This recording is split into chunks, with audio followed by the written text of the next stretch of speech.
அனைத்து ஊடக நண்பர்களுக்கும் வணக்கம். நான் அருண்குமார், தலைமை ஒருங்கிணைப்பாளர், தமிழ்நாடு வியாபாரிகள் சங்கப்பேரவை. எப்பவுமே பத்திரிகையாளர் சந்திப்புக்கு வரும்போது ஒரு விரக்தியோடையும் ஒரு வெறுத்த மனநிலையோடு தான் வருவோம். ஏதாவது ஒரு பிரச்சனை வியாபாரிகளுக்கு வந்திருக்கோம், அந்த கோரிக்கையை முன் வச்சு தான் பத்திரிகையாளர் சந்திப்பு நடத்துவோம். எனக்கு தெரிஞ்சு 100% எந்தவித கோரிக்கைகளும் நிறைவேறினதா சரித்திரமே இல்லை. அப்படி தான் மத்திய அரசும் மாநில அரசுகளும் நம்மளை வச்சுருக்கு.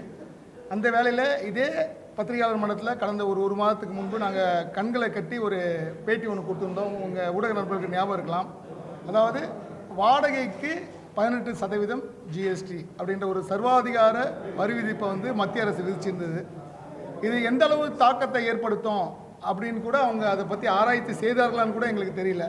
வாடகை கூட ஜிஎஸ்டியா, துக்ளக் தர்பார் தான் இங்கே நடக்குதா அப்படின்ட்டு இந்த வணிக தினத்துக்கே தெரியல.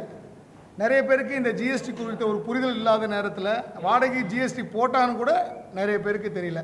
அப்போ எங்களுடைய பேரவை சார்பாக இதை முதல்ல நம்ம கையில் எடுத்து முதல் கைது நாங்கள் ஜிஎஸ்டி அலுவலகத்தை முற்றுகையிட்டு கைது ஆனோம். முதல்ல ஒரு ஆர்ப்பாட்டம் திருப்பூரில் பண்ணோம். பல தூங்கி கொண்டிருந்த அமைப்புகளுக்கு இப்படி ஒரு விஷயம் நடக்குதுன்னு நாங்கள் தெரிய வச்சுருந்தோம். அதையடுத்து பல்வேறு வணிக அமைப்புகள், லெட்டர்பேட் அமைப்புகள்லாம் இதுக்காக போராடினாங்க. மத்திய அரசுக்கு முதல் முறையாக இந்த கோரிக்கை அவங்க காதில் கேட்டிருக்கு. அதனால் அந்த ஜிஎஸ்டியை ரத்து செய்கிறதா ஒரு அறிவிப்பு வெளியிட்டிருக்காங்க. அதற்கு தமிழக அரசு ஒரு மிகப்பெரிய அழுத்தத்தை கொடுத்தது அப்படின்னும் தெரிவிச்சிருக்காங்க. அதற்காக மதிப்பிற்குரிய முதல்வர் ஸ்டாலின் அவர்களுக்கும், நிதி அமைச்சர் நிர்மலா சீதாராமன் அவர்களுக்கும், மதிப்பிற்குரிய பிரதமர் மோடி அவர்களுக்கும் நம்ம ஒரு நன்றியை தெரிவிச்சிருக்கோம். பொதுவாக இந்த ஆர்சிஎம் மெத்தடில் இந்த ஜிஎஸ்டி 18% போட்டிருந்தாங்க. அதாவது ரிவர்ஸ் கேஷ் மெக்கானிசம் சொல்லுவாங்க. அதாவது பொதுவாக ஒரு ஜிஎஸ்டினாலே நம்ம வாங்குவோம், ஒரு தயாரிப்பாளர்லேருந்து ஒரு கடைக்காரர் வாங்குவோம், விற்போம். இன்புட் எடுத்து கஸ்டமர் கிளாஸில் அது போயிடும், கஸ்டமர் அந்த ஜிஎஸ்டி கட்டிடுவாங்க.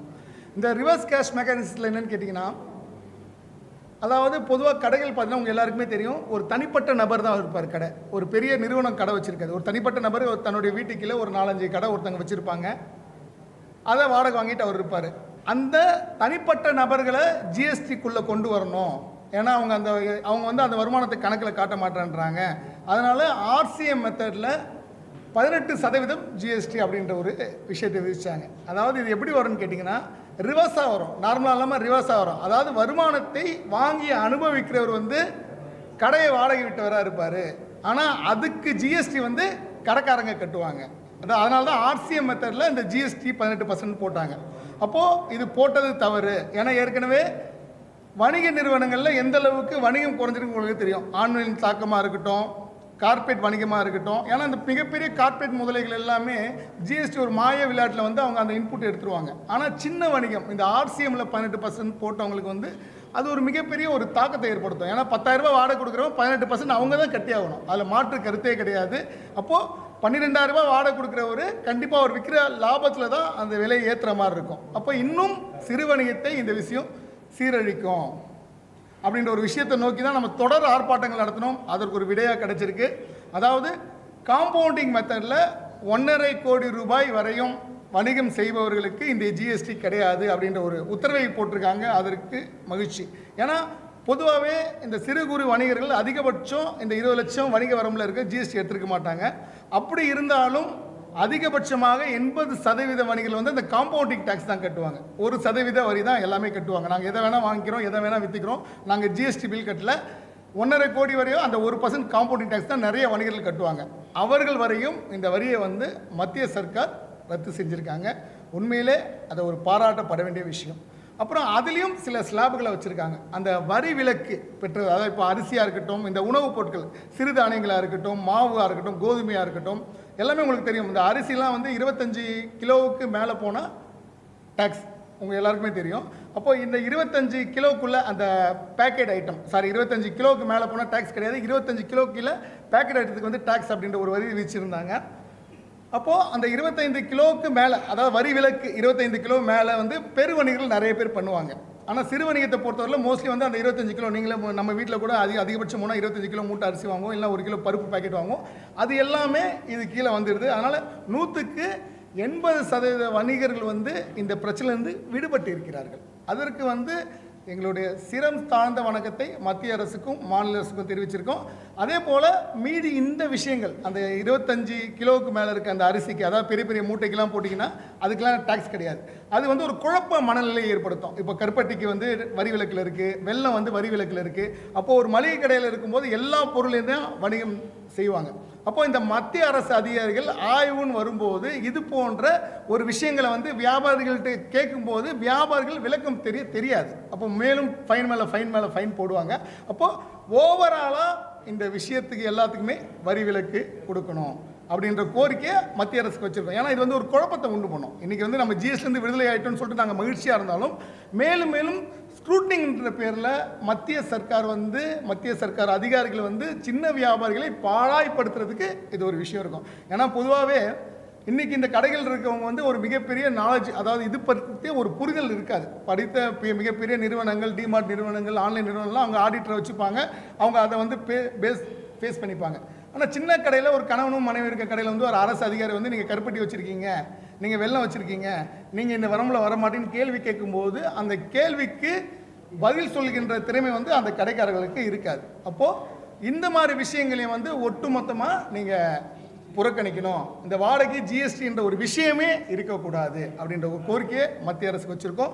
மேலும் இப்போதான் இந்த மண்ணின் வணிகத்தை பற்றியும் மண்ணின் வணிகர்களை பற்றியும் மத்திய அரசும் மாநில அரசும் சிந்திக்குது அப்படின்ற ஒரு எண்ணம் வந்து எங்களுக்கு வந்திருக்கு. ஏன்னா காலங்காலமாக கார்ப்பரேட்டுகளுக்கே வரி விலக்கு கொடுத்து கார்ப்பரேட்டுக்கு எல்லாம் கொடுத்து அவர்களுக்கு கோரிக்கையை செவிசாய்த்த அரசு இன்னைக்கு முதல் முறையாக மண்ணின் மைந்தர்களுக்காக அந்த ஜிஎஸ்டி விஷயத்தை பண்ணியிருக்காங்க.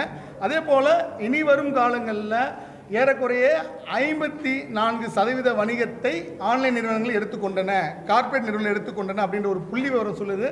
மீண்டும் அந்த வணிகத்தை மண்ணின் மைந்தர்களுக்கு எப்படி திருப்பி விடுறது? ஏன்னா ஆன்லைனில் ஜெஃப் பெசோஸ் சம்பாதிச்சார்னா அந்த வணிகம் வந்து அமெரிக்காவுக்கு போகுது, நமக்கு வரப்போகுது. எல்லாமே ஸ்ட்ரா போட்டு இந்திய மக்களோட மனநிலையை மாற்றி முழுக்க அந்நிய நாட்டு நிறுவனங்களுக்கு காட்டி கொடுக்குற வேலையை தான் இவ்வளோ நாள் சர்க்கார் செஞ்சுருக்காங்க. அப்போது மீண்டும் இந்த மண் நம்மளுடைய பணம் நம்மளுடைய நிறுவனங்களுக்கு எப்படி ஒரு ரொட்டேட் ஆகணும் அப்படின்ற ஒரு விஷயத்தை அரசு யோசித்து அது போன்ற பன்னாட்டு நிறுவனங்களுக்கு அதிகபட்ச வரியை போடணும். இப்போ அமெரிக்கா போன்ற சவுதி போன்ற விஷயங்கள்லாம் அவங்களோட மண்ணின் சார்ந்த விஷயங்களுக்கு தான் டேக்ஸ் ஃப்ரீ கொடுப்பாங்க, டேக்ஸ் கம்மியாக போடுவாங்க. அயல் நாட்டு நிறுவனங்களுக்கு டேக்ஸ் அதிகமாக போடுவாங்க. இப்போ கூட நம்ம ட்ரம்ப் கூட மிரட்டியிருப்பார், இந்திய நிறுவனங்களுக்கு நான் இனிமேல் நிறைய வரி போடுவேன், ட்ரம்ப் கூட மிரட்டியிருப்பார். அவர்கள் மண் சார்ந்த விஷயங்களுக்கு எந்த அளவுக்கு முக்கியத்துவம் கொடுக்குறாங்களோ அதே போல் ஒரு முக்கியத்துவத்தை நம்ம அரசும் கொடுக்கணும். அதே போல் தமிழக அரசு இது போன்ற விஷயங்களில் செவி சாய்த்து அதை மத்திய அரசுக்கு கொடுக்கணுன்ற ஒரு விஷயத்தை தெளிவுபடுத்திருக்கேன். அதே போல் இந்த ஒரு விஷயத்துக்காக தமிழ்நாடு வியாபார சங்க பேரவை தான் முதல்ல கைதாச்சு, முதல்ல ஆர்ப்பாட்டம் பண்ணோம். இந்த ஒரு விஷயத்தை வணிகர்கள்ட்ட கொண்டு சேர்ந்ததில் நாங்கள் பெருமிதம் கொள்கிறோம். வாழ்க சுதேசி வணிகம், வளர்க சுதேசி வணிகம்.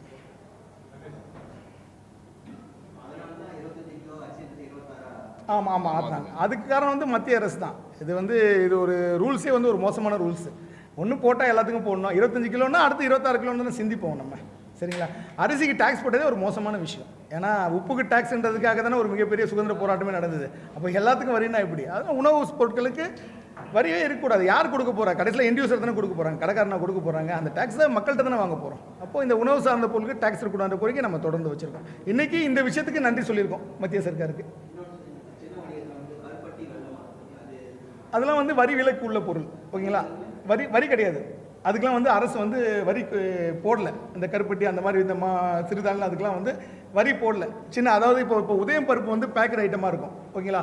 அதை தாண்டி மற்ற பார்த்தீங்கன்னா 90% மற்ற விஷயங்கள் வந்து பேக்கேஜ் இல்லாமல் அந்த கடைக்காரங்களில் சின்ன பேக்கெட் போட்டு விற்பாங்க. அப்போ அதுக்கெலாம் வந்து வரி கிடையாது, சரிங்களா? அப்போ அந்த வரி விலக்கு இருக்கிற விஷயங்கள் வந்து இந்த ஜிஎஸ்டிக்குள்ளே வராது அப்படின்றத சொல்லியிருக்காங்க, ஓகேங்களா? ஆமாம். அப்போது இது வந்து ஒரு குழப்பத்தை உண்டு பண்ணும். ஒரு சின்ன கடைகளில் வந்து எல்லாத்தையுமே வச்சுருப்பாங்க, இது வந்து ஒரு குழப்பத்தை தான் உண்டு பண்ணும். அதனால் ஒட்டு மொத்தமாக அத்தனைக்கும் பண்ணுங்க அப்படின்ற ஒரு கோரிக்கை வச்சுருக்கோம். இது ஒரு வித்தியாசமாக ஸ்லாபாக வச்சிங்கன்னா நம்ம ஒன்றுமே பண்ண முடியாதுல்ல, அதுக்காக அந்த ஒரு கோரிக்கை வச்சுருக்கோம். அந்த வரி விலக்கு இல்லாத ஒரு விஷயங்களை சொல்லியிருக்காங்க. அதாவது அரிசி, பருப்பு, கருப்பட்டி, வெல்லம், சிறுதானிய பொருட்கள், அதுக்கெல்லாம் வந்து வரி விலக்குள்ள பொருட்கள். ஆமாம். இப்போது அதிகாரிகள் வந்து அவங்க வந்து ஒரு எப்போவுமே மத்திய அரசு அதிகாரிகள் பார்த்தீங்கன்னா நம்மளை அப்படியே ஒரு அக்யூஸ்ட் மாதிரியே டீல் பண்ணுவாங்க. வருவான், ஒரு கடைக்கு வரான், என்னையா கருப்பட்டி வச்சுருக்க, உனக்கு ஜிஎஸ்டி இருக்குன்னுவான், ஓகேங்களா? அப்போ அந்த கடையில் இருக்கவங்களுக்கு வந்து அதை எக்ஸ்பிளைன் பண்ண தெரியாது. ஆமாம், வரி விலக்கு இருக்கும். அதாவது கருப்பட்டிக்கு வந்து வரி விலக்கு இருக்குது. இவங்க வந்து இந்த கடையில் வச்சு என்ன பண்ணுவாங்க, நாங்கள் ஜிஎஸ்டி வந்து 18% இல்லைன்னு சொல்லிட்டு எங்கள் சங்கத்தில் சொல்லிட்டாங்க, நாங்கள் கட்ட மாட்டோம்னுடுவாங்க. இவன் ஸ்க்ரூட்னிங்கிற பேரில் வருவான். நீ கருப்பட்டி உள்ளே வச்சிருக்க, கருப்பட்டி வரி விலக்கில் இல்லைப்பா இருக்குது, நீ அப்போ ஏன் கட்டலை அப்படின்ற ஸ்க்ரூட்னிங்லாம் வரும். இது வந்து ஒரு சின்ன ஒரு குழப்ப மனநிலையை ஏற்படுத்தும். அதனால் ஒட்டு மொத்தமாக அந்த இதுவில் கொண்டு வந்துருங்க அப்படின்னு நாங்கள் ஒரு கோரிக்கை வச்சிருக்கோம். சரியா?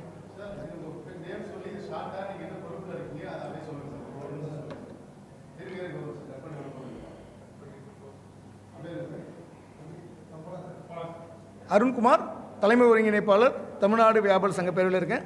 இந்த ஜிஎஸ்டி 18% ரத்து செய்ததுக்காக மத்திய மாநில அரசுக்கு வந்து நம்ம நன்றி தெரிவித்து இந்த ப்ரெஸ் மீட்டை வச்சுருக்கோம். கண்டிப்பாக இந்த ஒரு உத்தரவு மண்ணின் வணிகத்தை மறுபடியும் மூச்சு விட செய்யும்.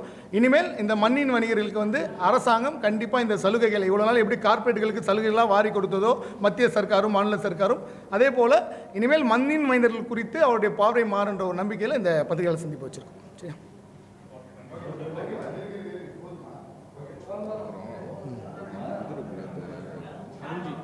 இதெல்லாம் வந்து அப்படியா? ஆனால் எங்களுடைய கோரிக்கை ஒரு நிமிஷம் கார்த்திகை நீங்கள் வச்சுக்க, ஒன்றும் பிரச்சனை இல்லை, ஒன்றும் பிரச்சனை வச்சுக்க.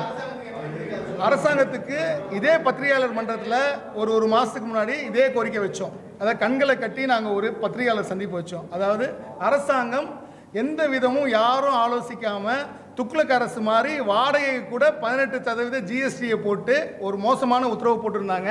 அதற்காக தமிழகம் முழுவதும் மிகப்பெரிய ஆர்ப்பாட்டங்களையும் ஜிஎஸ்டி அலுவலகம் ஆயக்கர் பவனை முற்றுகையிட்டு நாங்கள் எல்லாமே கைதாகியிருக்கோம். அதுக்கப்புறம் இந்த குரல் அரசாங்கத்தோட காதுகளில் கேட்டு இந்த ஜிஎஸ்டியை ரத்து செஞ்சுருக்காங்க. அதாவது 1.5 கோடி வரை இந்த காம்பவுண்டிங் டேக்ஸ் கட்டுறவங்களுக்கு இந்த ஜிஎஸ்டியை ரத்து செஞ்சுருக்காங்க. அதில் சில குழப்பங்கள் இருக்குது. அதாவது வரி விலக்கு இருக்கிற பொருட்களுக்கு இது கிடையாது. ஏன்னா வரி விலக்குன்னு பார்த்தீங்கன்னா இந்த அரிசி, கருப்பட்டி, வெல்லம், சிறுதானியம் போன்ற விஷயங்கள் வந்து அதில் இருக்குது. அப்போது ஒரு சின்ன ஒரு குழப்பத்தை உண்டு பண்ணோம். அதே போல் இந்த சர்வீஸ் செக்டார், இந்த ஹோட்டல்ஸு, இந்த லாஜிஸ்டிக்ஸு, அதையும் அதில் கொண்டு வந்திருக்காங்க. அதனால் இதை ஒரே ஸ்லாபாக மாற்றி ஒட்டுமொத்தமாக இந்த விஷயத்தை இம்ப்ளிமெண்ட் பண்ணுன்ற ஒரு கோரிக்கை வச்சுருக்கோம். அதே போல் முதல் முறையாக நாங்கள் வந்து வியாபார சங்கம் ஆரம்பித்து இதுக்கு முன்னாடி நுழைவு வரி விஷயத்தில் ரத்து பண்ணியிருக்காங்க. தொழில் வரி என்ற ஒரு விஷயத்தை மதிப்பிற்கு கலைஞர்கள் ரத்து பண்ணி அதுக்காக ஒரு கோரிக்கை மாநாடு நாங்கள் பாராட்டு விழா கலைஞர்களுக்கு வச்சோம். அதுக்கப்புறம் ஒரு மிகப்பெரிய விஷயத்தை அரசு வியாபாரிகளுக்காக செஞ்சு கொடுத்துருக்காங்கன்னா அது இந்த ஜிஎஸ்டி விஷயம்தான். இந்த ஜிஎஸ்டி 18% வந்து மாநில அரசு அழுத்தம் கொடுத்ததால் மத்திய அரசு செய்தது அப்படின்ற ஒரு செய்தி வந்திருக்கு. அதற்காக தனிப்பட்ட முறையில் முதல்வர் ஸ்டாலின் அவர்களுக்கு நாங்கள் நன்றியை தெரிவிச்சிருக்கோம். இனிமேல் இனி வரும் காலகட்டங்களிலையும் இது போன்ற விஷயத்தை வணிகர்கள் என்ன ஒரு கோரிக்கை வச்சாலும் தனக்கென்று ஒரு வணிகர் சங்கம் வச்சுக்காம ஒட்டுமொத்த ஒரு வணிகர்கள் கோரிக்கை ஏற்று மத்திய அரசுக்கு இந்த அழுத்தத்தை கொடுக்கணும். ஏன்னா நிர்மலா சீதாராமன் என்ன சொல்லுவாங்கன்னா, தமிழக அரசு வந்து ஜிஎஸ்டி கவுன்சில் வந்து எதுவுமே பேசலை, அவங்க வாய் மூடி மௌனியாக இருக்காங்க அப்படின்ற ஒரு விஷயத்தை தான் தொடர்ந்து அவங்க சொல்லிட்டு இருக்காங்க. அதை தகர்த்தெறியும் விதமாக தமிழக அரசின் கோரிக்கையை ஏற்று ஒட்டுமொத்த இந்தியாவில் இருக்கும் அனைத்து வணிகர்களுக்கும் இந்த ஜிஎஸ்டி வந்து விடுதலை கொடுத்துருக்காங்க. மீண்டும் தமிழக அரசு இந்தியாவில் இருக்க அத்தனை வணிகர்களுக்கும் ஒரு மிகப்பெரிய ஒரு விஷயத்தை செஞ்சு கொடுத்துருக்கு. அதுக்கு தமிழகம் மட்டும் இல்லை, இந்தியாவில் இருக்க ஒட்டுமொத்த வணிகர்கள் சார்பாக தமிழக அரசுக்கு ஒரு நன்றியை தெரிவிச்சிருக்கேன். இனி வரும் காலகட்டங்களிலும் மண்ணின் மைந்தர்களுக்கும் மண்ணின் வணிகர்களுக்கும் மட்டும்தான் முக்கியத்துவம் கொடுக்கணும். எப்படி வல்லரசு ஏகாதிபத்திய நாடுகள் தங்களுடைய மண் சார்ந்த தொழில்களுக்கும் மண் சார்ந்த வணிகத்துக்கும் எப்படி முக்கியத்துவம் கொடுக்கிறார்களோ அதே போல் நம்ம இந்தியாவும், ஏன்னா இன்றைக்கி நம்ம வல்லரசுன்றோம், உலகத்தில் 5வது இடத்துல இருக்கோன்றோம். அப்போது அது போல் மண்ணின் வணிகர்கள் நீங்கள் கொடுத்தால்தான் ஒரு அசைக்க முடியாத ஆக்கப்பூர்வ சக்தியாக இந்தியா விளங்கும். அதுக்கு தமிழகம் என்றைக்கும் சப்போர்ட் பண்ணோம். தமிழக அரசும் ஒரு சுயநலம் இல்லாமல் அனைத்து வணிகர்களையும் அனைத்து வணிகர் சங்கங்களுக்கு தான் நீங்கள் தமிழக அரசு முதல் முறையாக எங்களுடைய கோரிக்கையை இந்த தமிழக அரசு ஏற்றிருக்கு. இந்த ஆட்சி காலத்தில் சொல்கிறேன். ஏற்கனவே எங்களுடைய கோரிக்கை ஏற்று தான் தொழில் வரி ரத்து பண்ணாங்க. இந்த ஆட்சி காலத்தில் இதுவரையும் எதுவுமே அவங்க கேட்கல. இந்த விஷயம் ஏதோ நாங்கள் கைதாகி அன்றைக்கி அரெஸ்ட் ஆகி போலீஸ் அடக்குமுறைக்கு ஆகி தள்ளுமுழுக்காகி எங்களை அரெஸ்ட் ஆனதுனால இந்த கோரிக்கை ஏற்றுக்கிட்டாங்களான்னு தெரியல. இனிமேல் எங்களை போராட வைக்காமல் ஒரு அமைதி பூங்காவாக தமிழகம் இருக்கணும்னா எந்த ஒரு விஷயத்தை இம்ப்ளிமெண்ட் பண்ணாலும் எங்களை கூப்பிட்டு கேளுங்க. அனைத்து ஆலோசனைகளை கூப்பிட்டு கேட்டால் மட்டும்தான் அது சரியான விஷயமாக இருக்கும். அதற்காக மீண்டும் ஒரு முறை முதல்வர் ஸ்டாலின் அவர்களுக்கு நன்றி சொல்லி இதே பத்திரிகையாளர் சந்திப்பில் ஊறுகாய் மாமி என்று நிர்மலா சீதாராமன் நான் சொன்னேன். அவங்ககிட்ட மன்னிப்பு கேட்டுக்கிறேன். ஏன்னா போனாட்டி இதை நாங்கள் சொல்லியிருந்தோம். அவர்கள் வந்து ஊறுகாய் மாமின்னு சொல்கிறாங்க, ஊறுகாய் விற்றால் தான் அவங்க அந்த கஷ்டம் தெரியும்னாங்க. ஒருவேளை அதெல்லாம் அந்த விஷயம்லாம் அவங்க காதுகள் சென்றதா என்னன்னு தெரியல. இதுக்கு தள்ளுபடி பண்ணியிருக்காங்க. அவர்கிட்ட மன்னிப்பு கேட்டிருக்கேன். அவருக்கு நன்றி. மதிப்பிற்குரிய மோடி சர்க்காருக்கு நன்றி. மறுபடியும் சொல்கிறேன், மோடி சர்க்கார் வந்து கார்பரேட்டுக்கு ஆதரவான அரசு, அம்பானிக்கு ஆதரவான அரசு, அதானிக்கு ஆதரவான அரசு அப்படின்ற ஒரு விஷயம் பொதுமக்களோட மனநிலை இருக்குது. அதை தகர்த்தெறிய வேண்டிய கட்டாயம் மோடி சர்க்காருக்கு உண்டு. அவர்களுடைய வாழ்த்துக்கள். வாழ்க சுதேசி வணிகம், வளர்க சுதேசி வணிகம். நன்றி. துல்லியமாக தினசரி நடப்பு நிகழ்வுகளையும் கல்வி, விளையாட்டு, அரசியல், வாழ்க்கை முறை, மருத்துவம், தொழில்துறை, சினிமா, பொழுதுபோக்கு போன்ற பல்வேறு நிகழ்ச்சிகளையும் உடனுக்குடன் காண கேப்டன் டிவி மற்றும் கேப்டன் நியூஸ் சமூக வலைத்தள பக்கங்களோடு இணைந்திருங்கள். உங்கள் வணிகத்தை கேப்டன் டிவி மற்றும் கேப்டன் நியூஸில் விளம்பரத்தின் மூலம் மேம்படுத்த விருப்பமா? உடனே கீழே கொடுக்கப்படும் எண்ணிற்கு தொடர்பு கொள்ளுங்கள்.